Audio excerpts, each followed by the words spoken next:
నమస్తే welcome to NSTV news ముందుగా ముఖ్యాంశాలు చిత్తూరు జిల్లా పూతలపట్టు నియోజకవర్గం బంగారుపాలెం మండలం తహసీల్దార్ జి సుభద్రమ్మ మంగళవారం ఉదయం 11 గంటలకు బాధ్యతలు చేపట్టారు. గతంలో నంద్యాల జిల్లా చాగలమర్రి మండల కార్యాలయంలో పనిచేసినట్లు ఆమె తెలిపారు. ఈ సందర్భంగా మండల తహసీల్దార్ జి సుభద్రమ్మ మాట్లాడుతూ ఇక్కడి పరిస్థితులను బట్టి ఎటువంటి ఫైల్స్ పెండింగ్ లో ఉన్నా వాటన్నిటిని పరిష్కరిస్తానని, స్పందన కార్యక్రమాలను అటెండ్ అవుతూ వచ్చిన ప్రజలకు సేవలు అందించడానికి నిరంతరం కృషి చేస్తానని ఆమె తెలిపారు. అన్ని రాజకీయ పార్టీల నాయకులను సమన్వయం చేసుకొని ముందుకెళ్తానని జి సుభద్రమ్మ తెలిపారు. నేను నంద్యాల డిస్టిక్ చాగలమర్రి నుంచి వచ్చాను. ఎలక్షన్ పర్పస్గా మమ్మల్ని ఇక్కడ చిత్తూరు డిస్టిక్లో బంగారుపాలెం మండలానికి ట్రాన్స్ఫర్ చేయడం జరిగింది. ఈరోజే ఛార్జ్ తీసుకున్నాను.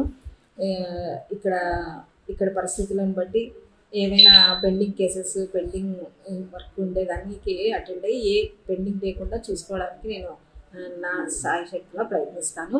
ఎలాంటి ఒడిదుడుకులు లేకుండా వచ్చిన వారితో ఎలా ఉండాలి ఏంటి అనేది, వచ్చిన వారికి కావాల్సినటువంటి స్పందన కార్యక్రమాలు కానీ ఏవే కానీ అటెండ్ అవ్వడానికి నేను సాయశక్తిగా ప్రయత్నిస్తాను. వచ్చిన ప్రజలకు కావాల్సినటువంటి సహాయ సహకారాన్ని అందించడానికి నేను సదా తోడుగా ఉంటానని తెలియజేస్తున్నాను.